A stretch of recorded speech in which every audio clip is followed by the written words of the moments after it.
El reloj del tablero avanzaba.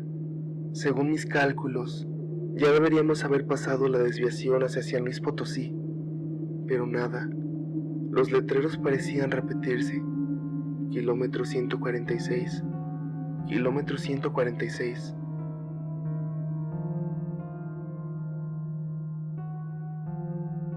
Cronistas, bienvenidos a una nueva página de Diario de Horror. Hoy les traigo un relato estremecedor, una experiencia real ocurrida en la tremenda carretera 57, donde la oscuridad parece no terminar nunca y el tiempo deja de tener sentido. Soy el copiloto en este viaje. El 17 de noviembre de 2023, regresábamos de unas vacaciones en San Miguel de Allende. Íbamos 5 en el carro. Marcos, que manejaba, Daniel, Laura, Carla y yo. Todos nos conocimos en la universidad, menos Carla, que es prima de Daniel y se nos unió en esta escapada. El plan era sencillo: salir por la tarde para llegar de madrugada, descansados, listos para el puente. No había nada extraño al principio: música en el estéreo, bromas sobre el viaje, el cansancio acumulado de varios días de fiesta y caminatas. Esa normalidad se siente tan lejana ahora, como si hubiéramos cruzado una línea invisible. Recuerdo que Laura fue la primera en bromear: ya cállense tantito, no distraigan a Marcos, nos vayamos a morir por estar de habladores. Todos reímos, era la típica broma de carretera, pero yo noté que Marcos apenas sonrió. Estaba muy concentrado en el camino, quizá porque de noche la carretera 57 puede ser pesada, llena de tráilers y de tramos interminables de oscuridad. Las primeras horas pasaron tranquilas. Hablábamos de cosas sueltas, anécdotas del viaje, un restaurante donde habíamos comido, las calles llenas de turistas. Yo saqué el tema de los últimos partidos de la Champions, y Daniel, que es fan del fútbol, se emocionó. Hasta mencionó que el pasado 8 de noviembre había visto el partido del Madrid contra el Braga en un bar del centro de San Miguel, entre turistas que ni sabían que era la Champions. Fue un recuerdo que nos sacó risas, pero a poco, esas risas empezaron a quedarse atrás. No sé exactamente en qué momento lo noté. Quizá fue al ver que pasábamos por un letrero de kilometraje, y unos 15 minutos después, otro que marcaba la misma distancia. Pensé que estaba cansado y lo había leído mal. No le dije nada a nadie. Minutos después, Carla preguntó: «Oigan, ¿ya vieron que no pasa ningún carro?». Todos miramos por las ventanas. Tenía razón. En las 57 siempre ves trailers, luces que vienen o van, pero en ese momento éramos solo nosotros, ni un solo vehículo detrás ni de frente. Daniel trató de quitarle importancia. «Seguro agarramos un tramo flojo. En unos minutos nos pasa un tráiler, ya verán». Pero no pasó. Los kilómetros seguían y nada. Al principio aún había bromas. Laura se rió diciendo que seguro nos había metido en un vacío cósmico y que cuando saliéramos ya iba a ser lunes. Yo me reí con ella, pero noté que la carcajada de Daniel se cortó rápido y Carla ni siquiera sonrió.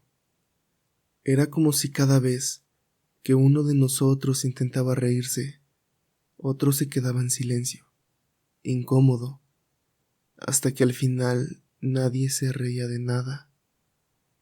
Yo intentaba pensar que solo era cansancio, que todos estábamos tensos por manejar de noche, pero había algo más, lo juro. Era como si la oscuridad de afuera estuviera presionando los vidrios, esperando entrar. Los primeros fenómenos fueron tan sutiles que casi parecían bromas de la mente. Vi unas sombras moverse entre los matorrales del lado derecho. No eran animales, se movían como personas. pero cuando volteaba de nuevo no había nada. Marcos murmuró de repente: ¿Vieron eso? No aclaró qué, y nadie quiso responder. Después vino algo peor. Unos metros más adelante, vimos las luces traseras de un carro frente a nosotros. Finalmente, pensamos, alguien más en la carretera, pero en un parpadeo desapareció. No se desvió, no aceleró, simplemente dejó de estar. Carla soltó un «Dios mío», muy bajito, y todos fingimos no escucharla. El reloj del tablero avanzaba. Según mis cálculos, ya deberíamos haber pasado la desviación hacia San Luis Potosí, pero nada. Los letreros parecían repetirse. Kilómetro 146, kilómetro 146. Lo vimos 2 veces. ¿No sienten como que llevamos horas y no avanzamos nada?, preguntó Laura en voz baja. Ya váyanse calmando, dijo Marcos sin mirarnos, apretando fuerte el volante. No me estén metiendo ideas en la cabeza. Quise creerle, pero la sensación era clara. El viaje se hacía eterno, como si la carretera nos tragara. No todo fue miedo constante. Hubo momentos raros de calma, como cuando pusimos música para distraernos. Sonaba una canción cualquiera de la radio y todos nos relajábamos un poco. Incluso Daniel se animó a hablar del partido que venía en la Champions. Pero esta vez nadie siguió la conversación. Era como si nuestras mentes estuvieran demasiado ocupadas tratando de entender qué pasaba. Pero esa calma nunca duraba mucho. Bastaba mirar por la ventana para volver al silencio. Pasó alrededor de la medianoche. Al costado de la carretera vimos una figura parada, una mujer, inmóvil, con el cabello largo cayéndole sobre el rostro. Marcos redujo la velocidad instintivamente. Nadie dijo nada, hasta que Laura gritó: «No frenes, no frenes». Marcos apretó el acelerador y pasamos de largo. Cuando volteamos hacia atrás, no había nadie. Nadie quería reconocerlo en voz alta, pero esa figura estaba demasiado quieta para ser real. Después de eso, el ambiente se rompió. Ya no había bromas. Laura tenía los ojos húmedos. Carla apenas susurraba oraciones.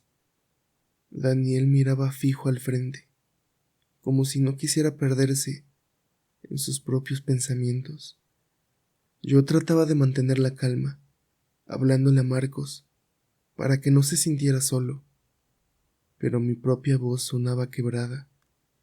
Cada pocos kilómetros algo pasaba afuera, una sombra que parecía caminar en paralelo al carro, una señal de tránsito con letras borrosas, como si no perteneciera a esta época, un destello de luces lejanas que nunca llegaban, todo sutil, pero suficiente para que el miedo se volviera insoportable. En un momento, pensé que por fin se acababa.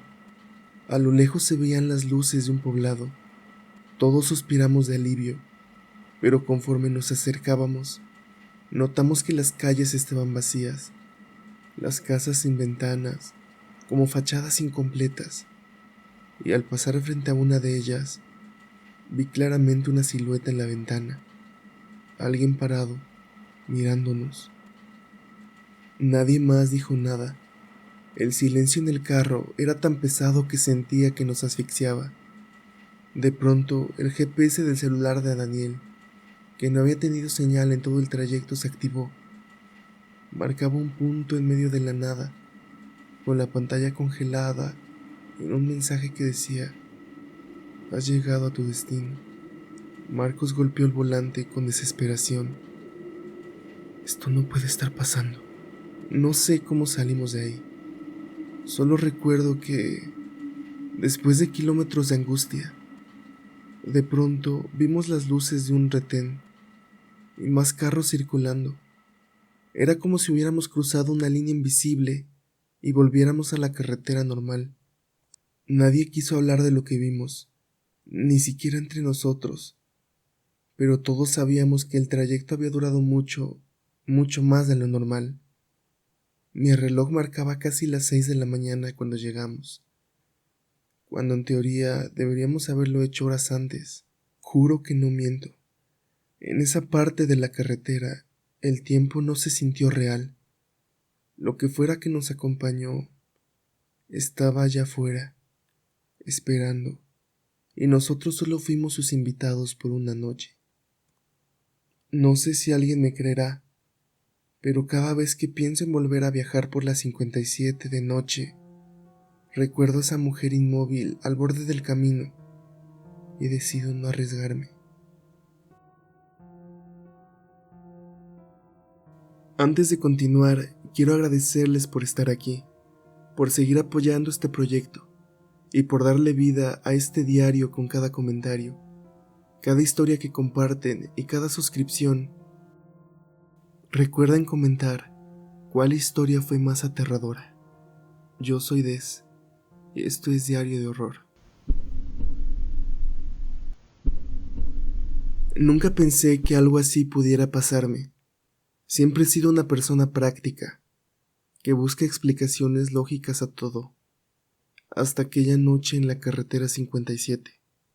Si alguien me hubiera contado lo que me ocurrió, probablemente no lo hubiera creído, pero juro que todo fue real.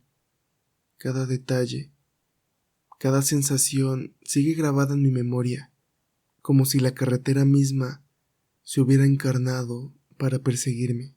Era un viernes por la noche. Había salido de la ciudad después de trabajar. Quería llegar a casa antes del fin de semana, pero la ruta me obligaba a tomar la carretera 57, famosa por sus curvas peligrosas, y según decían, por los extraños accidentes que habían ocurrido durante años. No soy supersticioso, pero sentí un mal pensamiento apenas tomé la carretera. Quizá fue porque días antes escuché en la radio sobre un choque fatal que había ocurrido ahí, apenas el mes pasado. La noticia se quedó dando vueltas en mi cabeza, como si la carretera misma me recordara que algo podía pasar. Conducía solo, con la ventanilla un poco abierta, para sentir el aire frío de la noche. La carretera estaba vacía, salvo por los faros de algún camión lejano que parecía avanzar lentamente en sentido contrario. Todo parecía normal, demasiado normal. Cada curva, cada recta, se sentía demasiado silenciosa, como si la noche se hubiera tragado los sonidos. Me acordé de una historia que mi tío me contaba cuando era niño, sobre un hombre que desapareció en esa carretera sin dejar rastro. Yo siempre me reía, pero ahora mientras conducía, sentí un escalofrío que no venía del frío. A unos kilómetros, mi teléfono vibró. Era un mensaje de mi hermana. ¿Llegaste bien? La carretera da miedo de noche. Sonreí, aunque con cierta inquietud. Respondí que sí, que todo estaba tranquilo, pero no podía dejar de mirar los espejos, como si esperara ver algo que no debía. No pasó nada, hasta que sonó la primera llamada. No reconocí el número, pero sentí un impulso irracional de contestar. La voz del otro lado era débil, casi un susurro. No deberías estar ahí. No deberías seguir. Mi corazón empezó a latir más rápido. Pregunté quién era, pero nadie respondió, solo respiración, y luego un clic que cortó la llamada. Guardé el teléfono, pensando que era alguna broma de mal gusto, aunque algo en mi interior me decía que no. Seguí conduciendo, y la carretera se volvió más solitaria. Las luces de mi auto iluminaban apenas la línea amarilla que separaba los carriles. Los árboles y matorrales parecían más densos, y un viento frío se colaba por la ventanilla, como si susurrara mi nombre. Recordé entonces otra historia, Esta la había leído en un periódico viejo. Un conductor aseguraba haber visto figuras al costado de la carretera, sombras que desaparecían al acercarse. Me reí de nervios, pensando que solo era imaginación, pero algo me hacía mirar de reojo constantemente. Un poco más adelante, mi teléfono volvió a sonar. Esta vez era mi madre. ¿Ya llegaste? Te he estado llamando. Intenté calmarla, pero no podía quitarme la sensación de que alguien me estaba siguiendo. Le conté que la carretera estaba vacía, que todo estaba bien, pero mientras hablaba, sentí un golpe sordo en el asiento trasero. Miré al espejo retrovisor. Nada, solo oscuridad. Mi madre notó mi voz temblorosa, preguntando si estaba seguro de que todo estaba bien. Colgué, diciendo que sí, aunque mis manos estaban heladas y mis ojos recorrían cada sombra. A lo lejos, entre la niebla que empezaba a formarse, vi algo que me detuvo. Una figura de pie a un lado de la carretera, inmóvil. Traté de calcular la distancia, pero antes de reaccionar desapareció. No había árboles, no había arbustos, solo vacío. Aceleré, tratando de convencerme de que era un efecto de la luz de los faros o de la niebla, pero el miedo ya estaba dentro de mí, pegado a cada pensamiento. Recordé una leyenda que mi abuelo contaba sobre la carretera 57. Decía que en noches como esa, el espíritu de un conductor que murió en un accidente buscaba compañía, no para hacer daño, sino para que alguien escuchara su historia. Siempre me reía de esas historias, hasta esa noche. Sentía que cada curva estaba viva, que el asfalto bajo mis ruedas vibraba con un eco que no podía identificar. El cansancio empezó a hacerme dudar de mi propia mente. ¿Sería sueño? ¿Estrés? Cada sombra parecía moverse con intención. De repente, el teléfono sonó otra vez, esta vez un número desconocido, y la voz al otro lado era más clara. No mires atrás. Sentí un escalofrío que recorrió mi columna. Miré el espejo de inmediato, y esta vez sí lo vi. Una sombra detrás de mí, que no podía ser mi imaginación. No tenía rasgos claros, solo un contorno humano, pero que parecía absorber la luz de los faros. Respiraba rápido, como si yo pudiera escuchar su respiración a través del vidrio. Intenté acelerar, pero mi auto comenzó a fallar, como si algo estuviera interfiriendo con el motor. La carretera, antes recta, parecía alargarse infinitamente. Cada curva era un reto, y el miedo se volvió casi físico, un peso que me presionaba el pecho. Llamé a mi hermano por teléfono, intentando mantener la calma. Sí, todo bien, solo cansado.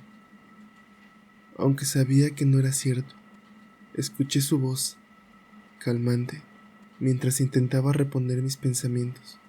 Fue entonces cuando la sombra apareció al costado del parabrisas, reflejada apenas en la luz blanca de los faros. Recuerdo que pensé en salir del auto, enfrentar lo que fuera, pero algo me detuvo, una intuición extraña, como si comprendiera que no era maldad lo que movía esa presencia, sino desesperación. Respiré hondo y decidí seguir conduciendo, manteniendo la mirada al frente. Cada kilómetro era una lucha entre la lógica y lo inexplicable. Cada llamada, cada historia que había escuchado sobre esa carretera, se mezclaba con la realidad. No podía descartar nada.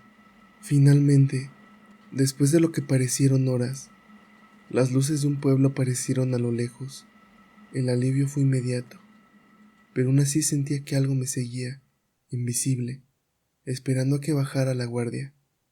Pasé lentamente, observando cada calle, cada ventana. Ningún movimiento, todo parecía normal. Al salir del pueblo, la sombra desapareció. No hubo rastro, ningún indicio de que hubiera estado ahí. salvo por el frío que persistía en mi espalda. Al llegar a casa, aún temblando, conté todo a mi familia. Nadie me creyó del todo, aunque mi hermano me miró con una mezcla de preocupación y extrañeza. Revisé el teléfono, ninguna llamada perdida de números desconocidos, solo los mensajes y las llamadas de ellos, y mi propio registro de viaje. Todo lo demás parecía haberse desvanecido en la nada. Sin embargo, desde esa noche, cada vez que escucho el viento o el ruido de un auto en la distancia, siento que la carretera 57 sigue allí, esperando, como si guardara su historia en cada curva, cada sombra y cada susurro. Sé que muchos no me creerán, y está bien. Sé que suena imposible, pero juro que sentí esa presencia, que escuché voces que no podían ser humanas, y que mi instinto me decía que la carretera misma estaba viva, observando, recordando cada accidente, cada desesperación, cada historia que se contaba de generación en generación. Desde entonces trato de evitar esa ruta de noche, y aún así, no puedo olvidar la sensación de que, aunque físicamente dejé la carretera atrás, algo de ella me sigue acompañando, invisible, silencioso, esperando el momento en que vuelva a cruzarla.